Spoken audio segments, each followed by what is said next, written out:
What's up, guys? Rick here with something that might surprise a lot of you, but I'm going to walk you through how to create the optimal March Madness bracket for 2021. And if you follow this channel regularly, you know that I focus solely on golf, but all things data are certainly up my alley. And I created this video a couple of years ago in 2019, and it did really well. It sparked a lot of curiosity. People asked a lot of great questions, and I wasn't going to do it again. I wasn't going to do it again here in 2021, but it piqued my interest. So many people reached out, so I'm going to do it. And essentially, let me be very clear. The minute that I turn on March Madness, the first minute that I turn on college basketball this year will be the first minute of college basketball that I've watched in years.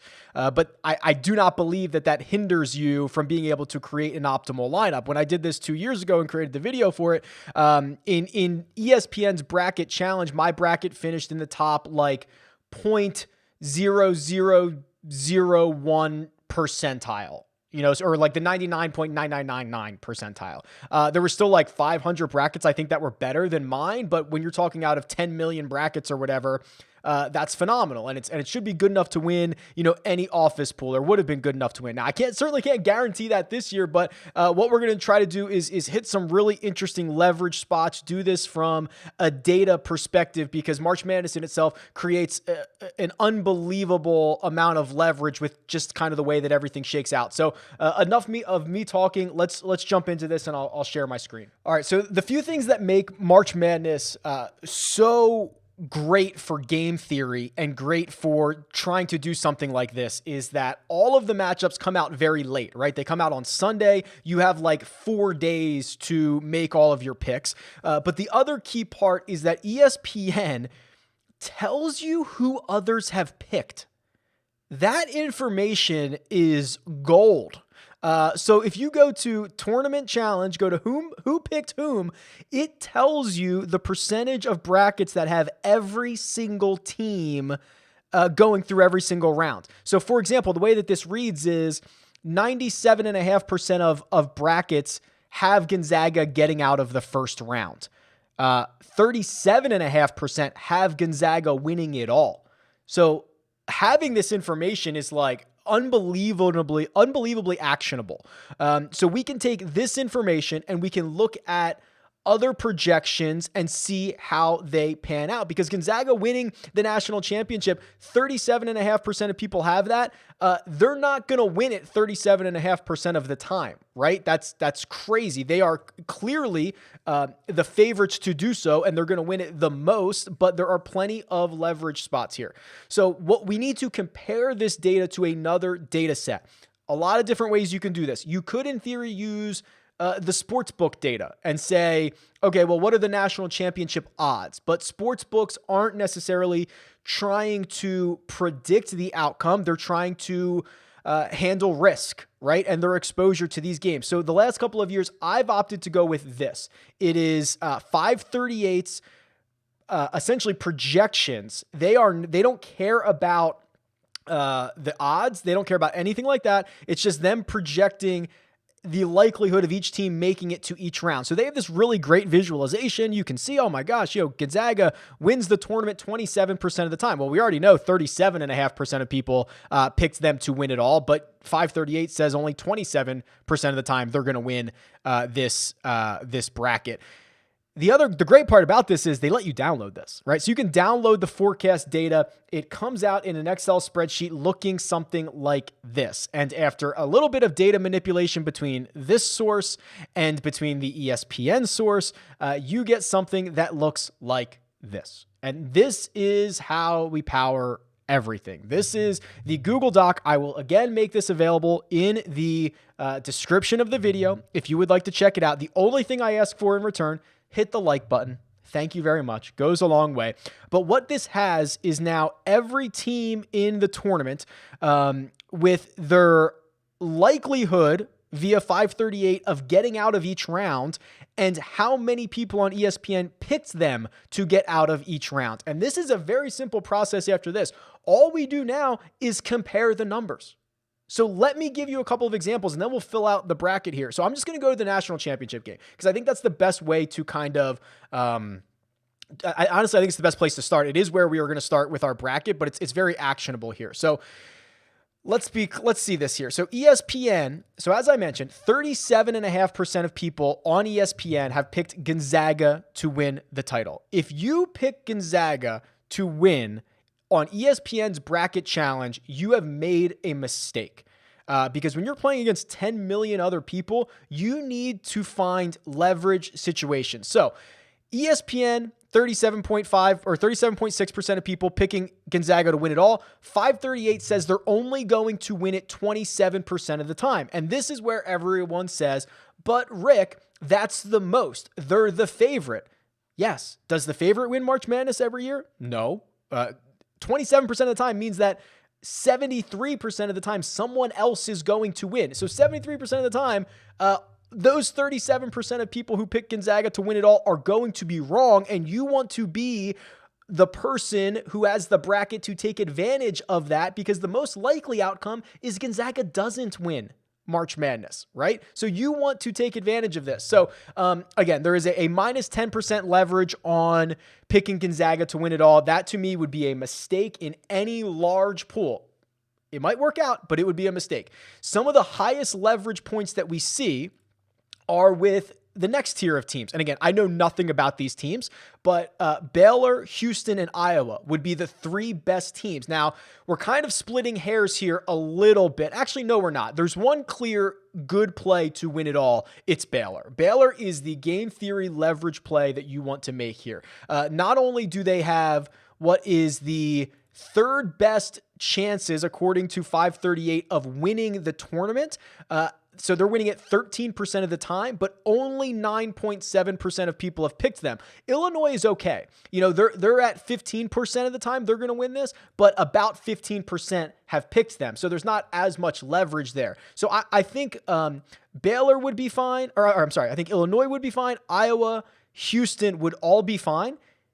Baylor's the best one. Like the best metric, 13% of the time they're going to win it, and you're going to pick up a ton of ground on everyone else. The really public teams, the really popular teams, in years past, this would have been Duke, this would have been North Carolina. They're always over leveraged because people are fans of them. They pick them to go all the way. They have large alma maters that are big into basketball. Like those are teams that you always fade, and you always expect them to finish worse than what you always pick them to finish worse than public sentiment. I don't know who that. I guess Michigan might be that team this year, so you probably can't see me because I'm in the way here. But Michigan is one of the worst leverage plays to win the national title as well. 8% of brackets have picked them. They're only going to win it 4% of the time. So when I start and we can do this for every single round, right? Because there is a point where you're going to want to get in and get out on these teams. So let me just sort this by what ESPN has here. So you can see, if you're a Michigan, like Michigan, where do we fade Michigan? Of course, they're not going to, lose in the first round. That would be very unlikely. But the further they get in, the more leverage you get. I think the best leverage spot is to have them lose in the Sweet 16 game. But I'm actually probably going to have them lose in the Elite 8 game. It's just a little bit further. There's a bigger drop off between the Elite 8 and the Final Four numbers. So there is, of course, a manual process to all of this. We're not going to be able to just plug all this in. We're going to have to make some decisions here, but we're going to make informed decisions. So let's pull up a bracket and see what happens. All right, so here's my bracket, and the best way for me to do this is to run it backwards. So I've already decided that I want Baylor to win this because 9.7% of people on ESPN have them, but 538 has them winning 13% of the time. It's the biggest leverage. I'm going with Baylor. So I'm just going to click Baylor through all of these. Okay. So now who else do I want them to meet in the Final Four? Where there's also, and it matters on, obviously like what region they're in. So who has leverage to get into the Final Four? Where the biggest leverage to get into the Final Four, that would be Houston, Iowa, Virginia, Wisconsin. They're all high leverage plays to get into the Final Four. And what's notable about this? So I want to go back because this is notable. Baylor is not a leverage play to get into the Final Four, but it is a leverage play to get into the national championship. So what that says to me is that everyone's picking Baylor to get to the Final Four, but then once they get there, very few people are picking them to win the national championship. So there is kind of a dance that we're doing here. I would not be upset if you wanted to run Houston as your national champion, because you would get Houston leverage plays in the national title, in the Final Four, in the Elite Eight, almost in the Sweet 16. Like that wouldn't, I'm almost talking myself into rolling with Houston now. They're in the same part of the bracket, aren't they? No, they're not. Oh man, this is tough. I don't know. You could argue Houston would give you more leverage in more rounds. Let's do this. I've never done this before, and I certainly didn't do it last time. What if I did like the combined leverage numbers for each one of these rounds? I don't know what this would do. This would almost just be like teams that you'd want to be invested in versus teams you wouldn't want to be invested in. Colorado's a pretty high leverage team, but they don't have a big chance of winning. You know what? I think I could outsmart myself here. I'm gonna go with Baylor. They win the tournament over 13% of the time. It's nearly 3 times as much as Houston does. I'm gonna go with Baylor, but for the Final Four, we're gonna get Houston in there because they're a high leverage team everywhere. So we're gonna put Houston in the Final Four. They would end up losing to Baylor. That's fine. Iowa and Virginia. Let's see where they're at.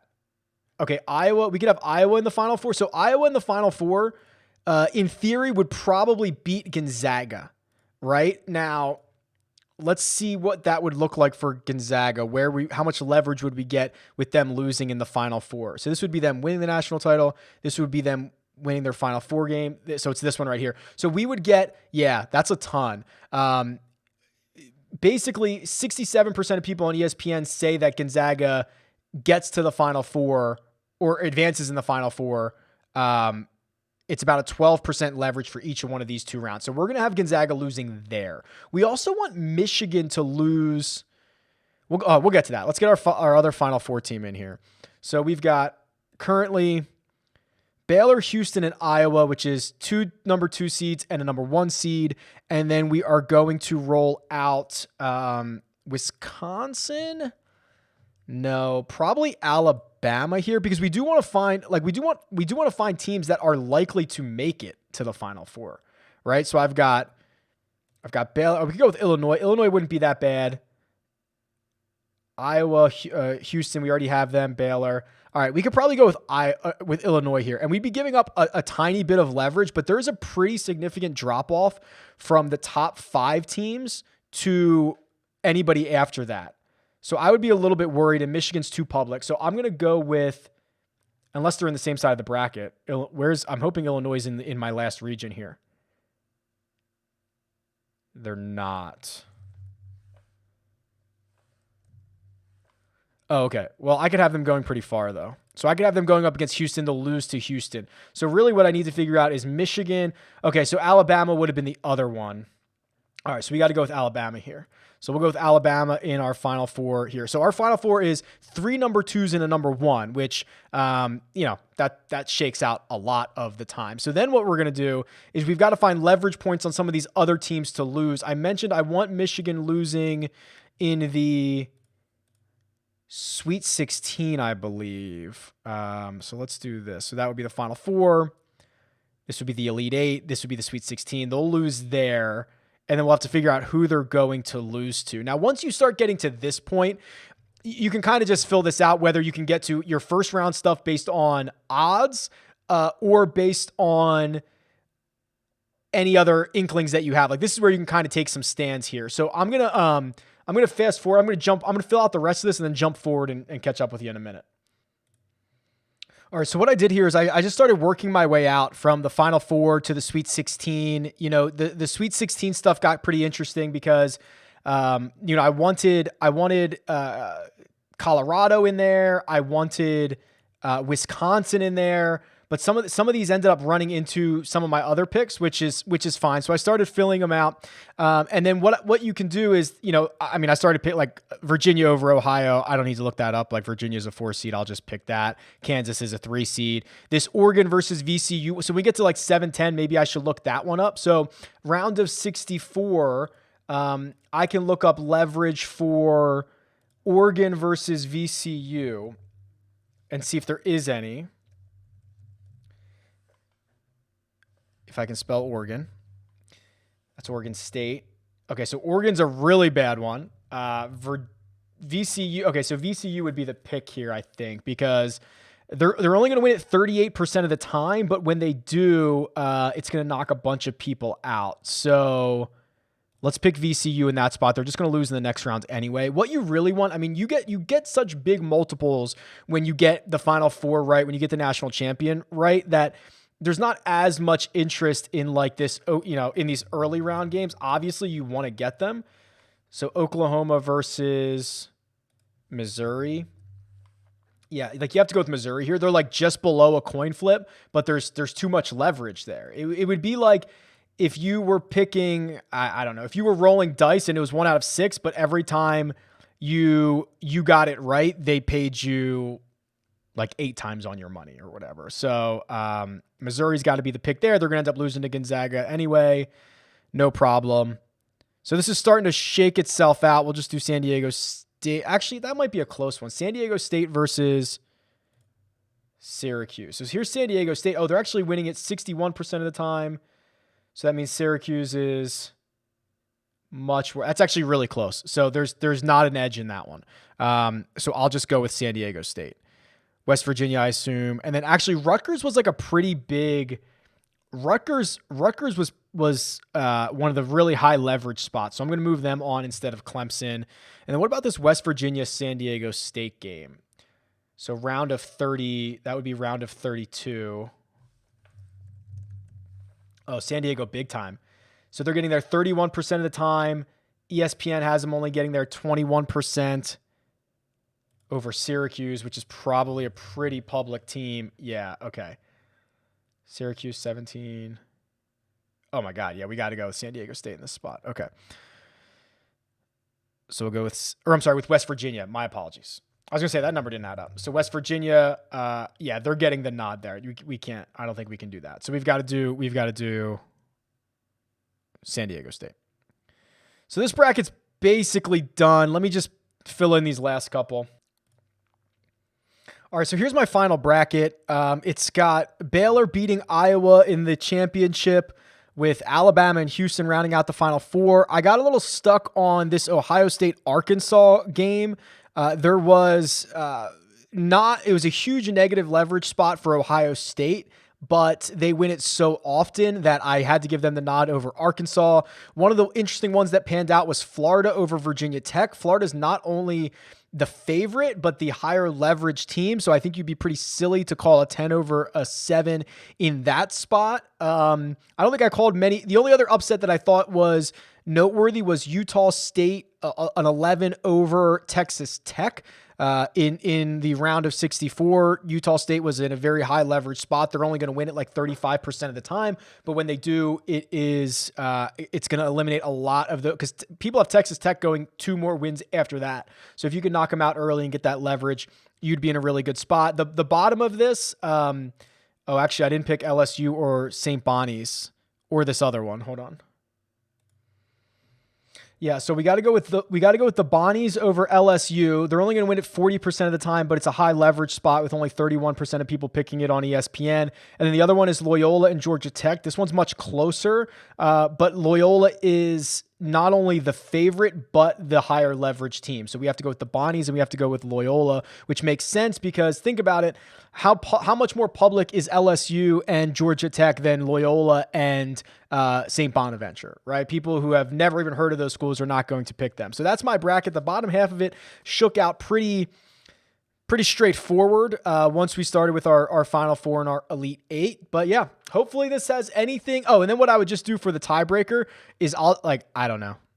If we had a way to get the finals, the line for the national championship game, that'd be great. But I don't even know. Let's call it 67-62.